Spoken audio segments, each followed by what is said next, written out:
All right, so push this over here. This is going to be the overall, in a nutshell, marketing video on how the marketing works. So again, we have different marketing channels. Just to kind of, I'll touch back on this briefly. So again, the marketing channels are direct mail and cold calls. Those two are different because we buy lists and then we market to those lists, which are, we outbound marketing, do outbound marketing, which is direct mail and cold calling, right? So those are very active, right? The other ones are passive, where we put something out and we passively, I guess passive because the calls come in, okay?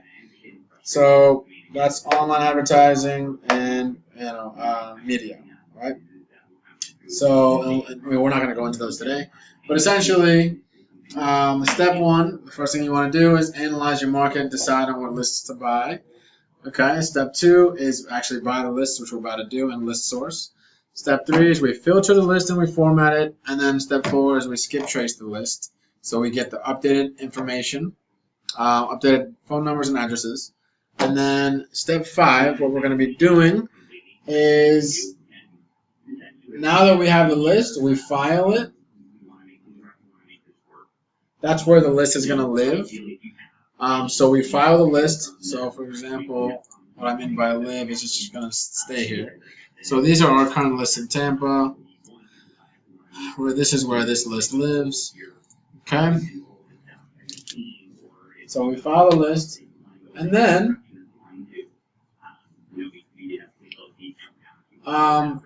this isn't necessarily part of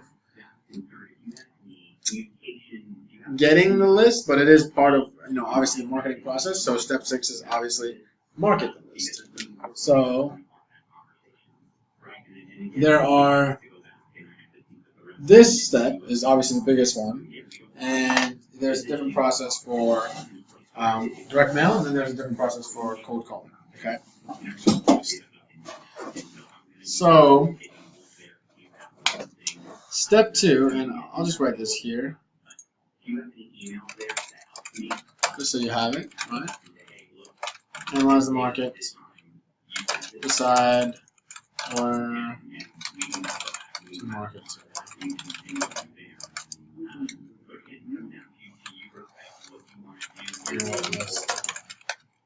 Step 2, actually buy the lists. Step 3 is you want to filter and format the lists. Step 4 is you want to skip trace the list. Step 5 is file list, where it's going to live. And then finally, step 6 is market list, which this has a whole bunch of A, B, C, D, there's a whole bunch of sub-steps in market list, which we will go over, okay? So, alright. So we have our list right here. We decided that we're going to mail these zip codes and we're going to group them up this way. So before we were doing zip codes, but now what we're going to be doing is we're going to be grouping them by major market, or sorry, by market, right? And then by price point. So all of the data that we gathered yesterday, we're going to use it, and what we're going to be comparing is the average single family price. Okay.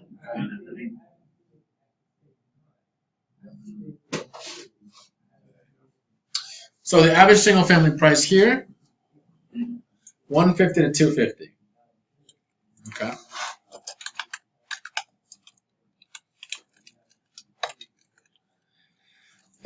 And our reasoning behind that is we figured that if you're in the same general area, in the same market, and the average price point for the single family homes is the same, it's going to be roughly similar demographic.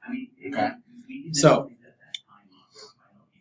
what we're going to do is select all these zip codes in ListSource, right? So we're going to find all these zip codes. So I'm going to show you. So we're going to, hold on. there is a right here. We have items, all cash. We have a few different logins off the record. And extensively, but we don't find this. So there's it's way better. Yeah. And when you talk about thousands and thousands and thousands, then it definitely saves a lot of money. So go over here to create your own. Once we're logged in, okay.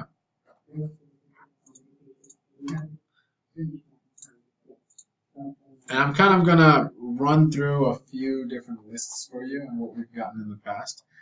What we're gonna get right now is just everything, right? But the way that we're gonna split it up, okay, kind of going back to my little Word document here. The way that we usually split it up is by absentee, unoccupied, and TLO absentee. Okay? Let me explain what these are. So an absentee is anyone whose mailing address differs from the property address. So meaning that they don't live there. So, you know, it's an investor. Or not necessarily like an avid investor per se. They could just have one rental property. You know what I mean? That they have in their own personal name. But regardless, that's what an absentee is. And you send that to their actual address about the other property. Exactly. Okay. So owner occupied is Send clear, it to there. right? So it's people that are living in the home, and we send it to that home. TLO absentee is okay. Let me explain this. So listsource, right? They have their own data, right? I think they get it from this company called CoreLogic. Now we have another tool at our disposal, right? Different skip tracing systems that have more updated information typically. So what TLO absentee is what listsource said was owner occupied. But then after we do step 4, which is skip trace the list, they come back as not living there. Okay. So that's what a TLO absentee is. Okay. So it's like a discrepancy in the records. Right. So basically, on the tax record, which is, you know, I think that's where the listsource pulls from, it's tax record, it shows that they're living in the property. Okay. When in reality, they're living somewhere else. Okay. The reason we separate this out, this is one of our best lists, by the way. Okay. Because most people don't skip trace. Right. Because it's costly. It's very expensive to skip trace, especially on a batch. So most people aren't hitting these people. Right. You know, and a lot of people who are mailing these guys are mailing it to their home that they don't live in. Right. Either they have tenants there or it's vacant. Okay. So that's why this list does really well. Okay. So that's what TLO absentee is. So what we're going to do, we're going to go back to our handy dandy Excel sheet, 20747. Okay, so we're going to select zip codes in Maryland, 20747.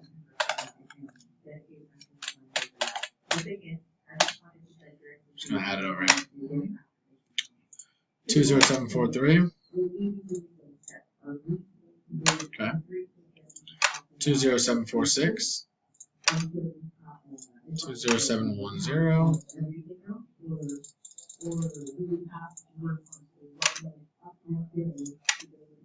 20748.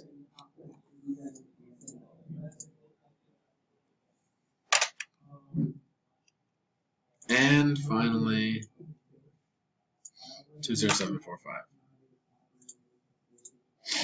Okay, so as you can see, we have 47,000 homes that are in this zip code. Now we haven't used any other filters, okay? Which I'm going to get to in a second. So first is our geography tab. Okay, so we select our geography. Next, we skip mortgage. Under property. Now what we used to do, just for you to know, and what we still will do, is we take equity, right? People with equity, right? Okay. So. Right, so they would sell because they're going to make some money. Right. Or they're able to sell. Yeah. So if their property is valued at $300,000, Yeah. they have $150,000 left on the mortgage, then they have a 50% equity standpoint. Okay. Now, because most of our offers are roughly around 50% ARV, we can do as low as 50. Okay. Up to 100%. Okay. Now,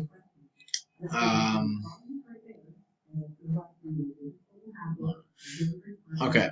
Now, I'm gonna explain to you something real quick. That this used to be our approach, and it still is to a degree. So if we were to single out everybody with 50% and up equity, we're now down to 7,000. Okay. So that's how many records we would buy. Now there's a category called unknown, which we also typically do. Okay. So that's 16,000 total. What we have done recently is we have started to buy everything. Okay. The reason is because, again, list sources data, for the most part, is pretty accurate, I would say. But then there are definitely a good portion of them that are not. And for that reason, most investors, they're targeting those with equity. Right. So if we target everyone not with equity, right? Two reasons.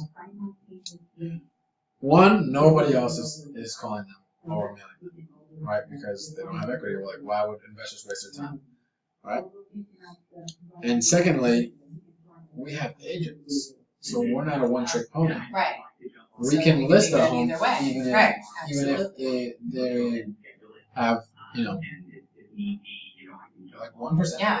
I mean, you just want to get out of the property. Yep. As long as they don't have negative equity, we should be fine. As far as the listing side goes. So. But even still, we'll go ahead and take everything down. Okay. So in this scenario, what we're gonna do, we're still gonna split it up, right? So we're gonna do the equity first, and then we'll do the non-equity. Okay. So you can see how it works. Exactly. Right. Now, just for your knowledge, and I'll actually pull it up here. We have a very, very robust marketing tool that analyzes all of our marketing. Took a pretty long time to build. But if you see this right here, you can see what lists are working the best. Okay. So what's at the top of the list? Okay, this is organized, by the way, by ROI. Highest ROI first. You know what ROI is?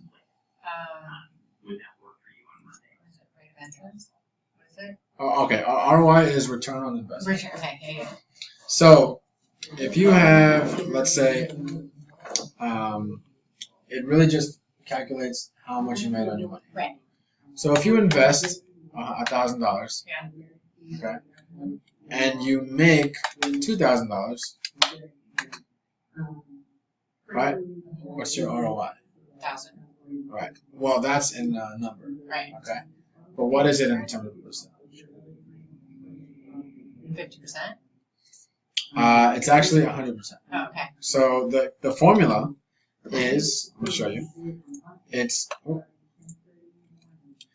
what you made divided by what you put into it. Okay.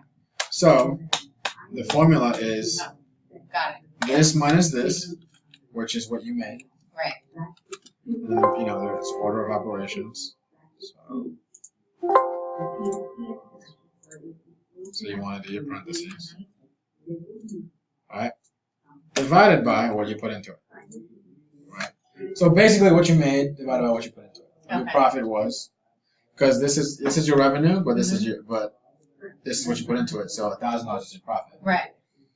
And then you're dividing it by $1,000. By 1,000. So it's 100%. 1, okay. which is 100%. Okay. Right? Now, if you made 5,000, then your return is 400%. Right. So this is calculated by the total cost that we've spent on this marketing piece. I'm sorry, on this marketing list, right? and the deals that it's brought in. So right here we have a 3,000. So that one's working. Yeah, absolutely. And guess what else is a 3,000% return? The other non-equity one. Non-equity absentee, non-equity at TLO absentee. Wow. So it's telling us something. Right, absolutely. So what we're doing is we're going to be mailing all of these zip codes. Yeah. And we're going to be mailing them. We're going to be mailing these two lists, absentee and TLO. Okay. So let's do this. So we still want to split it up by equity and non-equity. Okay. Yeah. So this is the standard that we would do, which is 50 to 100%, and then the unknowns. Okay. So let's go ahead and move forward. The next thing that we're going to do is property type. Okay. So we want, a townhouse, multifamily, mobile homes, vacant land, duplex, triplex, quad, single family residence, and then that's it. Okay. So our 16,000 becomes 12,000. Okay. And you can also see how many were of each kind, right? So there's 11,000 townhouses, there's 3,000 vacant lands, 29,000 single family residences. Okay. The duplex, triplex, and quad, they almost never come up. Okay. So, I always do it just to double check. Right. Because you think that they might. Yeah, just They to don't, double if check. there's nothing on there, they don't charge you for it, obviously, right? Oh, That's yeah, not why. exactly. We only get charged per count. Okay. Okay, so that one was equity. Uh-huh. Okay. And then again, you have property type. Right? So that's all. That's all we're going to filter by. Yep. And just to kind of give you an idea for what else you can do, you can filter by age, education, estimated income. You know what I mean? Right. That's crazy. Yeah. So, again, all these zip codes are going to be in our 150 to 250K group. Right. So we're going to go ahead and purchase the list.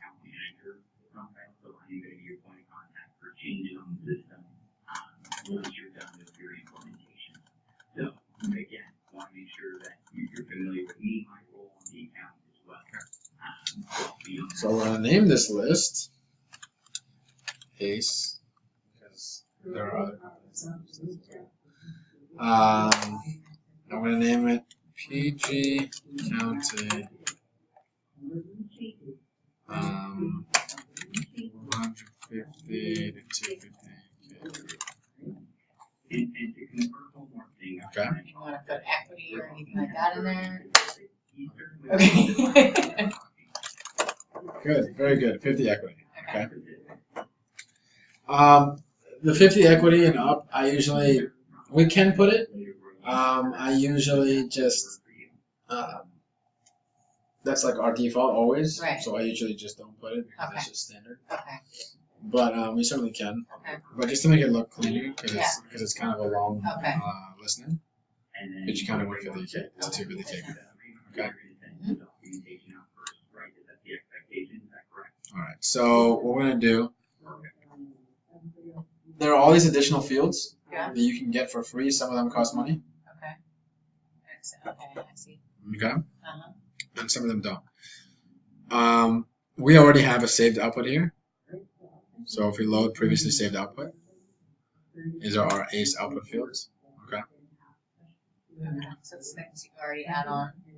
Yep, these are all free. These are basically things from here. Okay. Things that we would want to know of each property. So last market recording date, Okay. I'll go through each one. And we'll go through it again in the Excel sheet once this is downloaded. Okay. Current home value, Uh-huh. the actual equity, so that we can know. Yeah. Each individual, and that's for free? Yes. Okay. Last market recording date, what that means is the last time that the property was sold. Okay. So what we do is, after we buy the list, we scrub it and we delete Anybody that's bought property in the last 3 or 4 years, because they're more often than not they don't have equity, or if they do, they don't want to sell. Okay.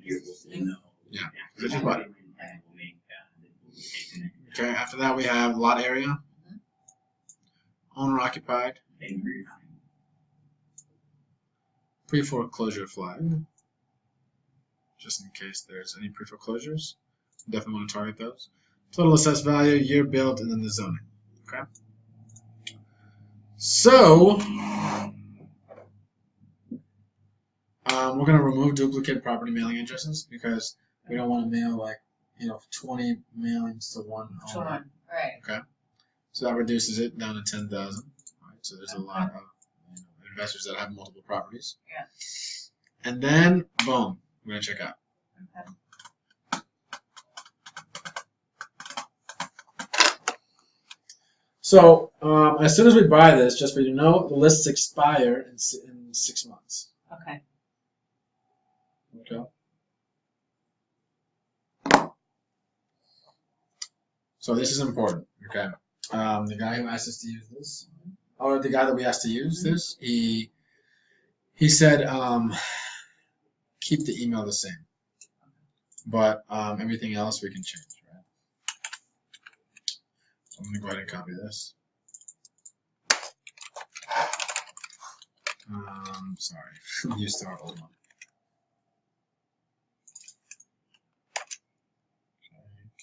Tax, even though there's no tax. Okay, so now we've purchased the list. Yeah. Okay, so we've done step 2. Yep. All right, now we're gonna do step 3, and we're gonna do different.